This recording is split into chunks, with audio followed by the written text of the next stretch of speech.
Luego tenemos, les hablaba de los angelitos, ¿no es cierto? Los ángeles bíblicos, desde ya les digo que le comprenderán cuando le leamos, que era mejor no encontrarlos. Si estaban lejos, era mucho mejor, porque eran peligrosos. Eran peligrosos sobre todo para las muchachas jóvenes, más aún si tenían los cabellos largos, porque estos no tenían ningún escrúpulo cuando se decía hablemos de sexo de los ángeles. Sí, hablábamos de eso, porque estos eran los verdaderos nombres, que agarraban a las mujeres para violarlas. Tanto es así que en los textos del Corán, o sea, antes de Cristo, está escrito: las jóvenes que participaban en las asambleas donde se presentaban los malaquín, es decir, los ángeles, se cubran las cabezas por su bien, porque estos eran muy excitables sexualmente y no tenían ningún escrúpulo. Lo dice Pablo de Tarso en las cartas de los Corintios: las mujeres que participan en las asambleas se cubran las cabezas, y vayan a ver lo que está escrito ahí, debido a los ángeles, no por respeto a Dios. Está escrito en el Nuevo Testamento que tienen en casa debido a los ángeles. A causa de la presencia de los ángeles, cúbranse. Lo dice Pablo, el fundador del cristianismo.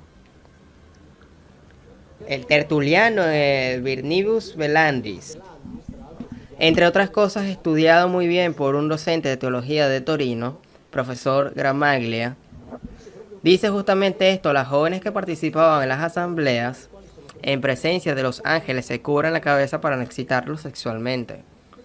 Estos ángeles más lejos están mejor. Por tanto, es así que Gadión habla, etc. Ahora hago un resumen. En un cierto punto, le pide de preparar de comer. Después Gadión vuelve con la carne y el caldo y le pide ponerla sobre una piedra. Gadión derrama todo sobre esa piedra, y el ángel, con un artilugio de cilíndrico que llevaba, lo quema todo, le quema el caldo, las carnes sobre la piedra. Después de esto el ángel se va. En las Biblias que tienen en casa, esto está en Jueces capítulo 6, dice: el ángel del Señor, en hebraico el Malak de Yahvé, desapareció a la vista de Gadión. ¿Hay alguien que tiene una Biblia? Cambia según las Biblias. Si come un ángel, desaparece. Espero que entre ustedes se encuentren el hebreo y que nos diga qué significa alash. Se fue caminando. No desapareció, se fue caminando. Alash. Si come un ángel, tiene que desaparecer. Entonces nos tocan estas traducciones. Después les doy 2 o 3 ejemplos de traducciones falsas. Entonces nosotros tenemos siempre Biblias que tenemos en casa.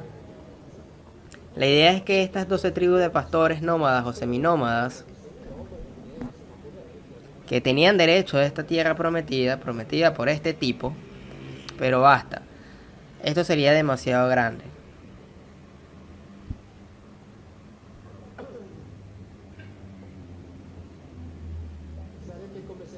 Sería como si nos perteneciera la Tripolitana, porque nos lo dijo Mussolini.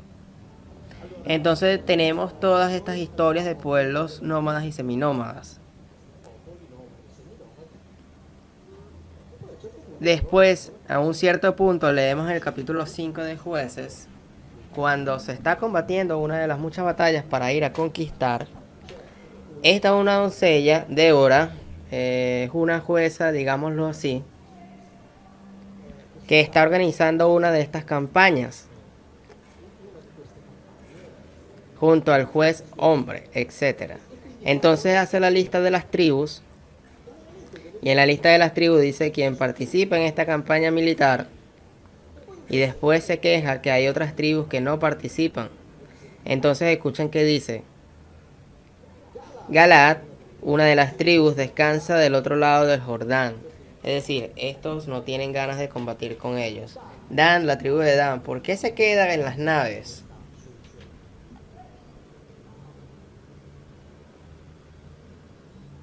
Ya va. Dan, ¿por qué se queda en las naves? ¿Cómo es que tienen naves los pastores nómadas o seminómadas que viven en el desierto?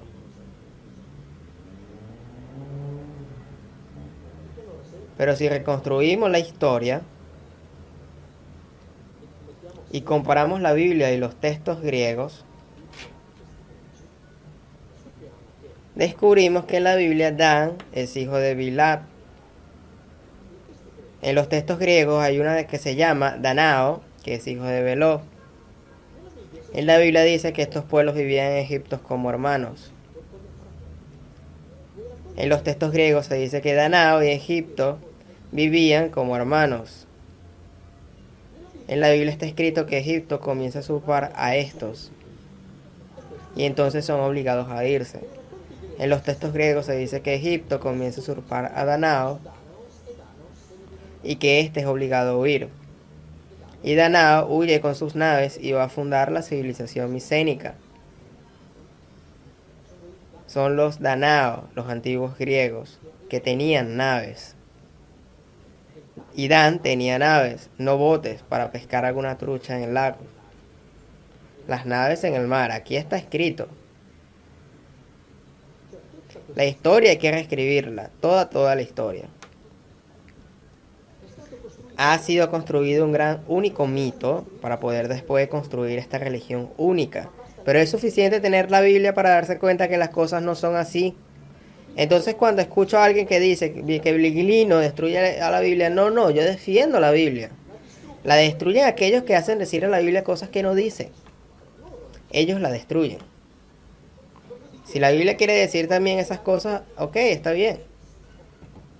Lo importante es que en primer lugar se sepa lo que se dice aquí. Después tal vez dice también esas otras cosas. Estas las dice seguramente porque están escritas. Esto es fundamental, de lo contrario sentimos solo aquellas otras. Pero si nosotros leemos estas cosas nos hacemos algunas preguntas, ¿no es cierto?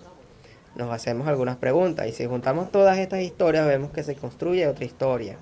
Entonces entendemos por qué en las tumbas de los micénicos fueron encontradas 3 estelas que representan gráficamente 3 imágenes del cruce del, digamos, Mar Rojo.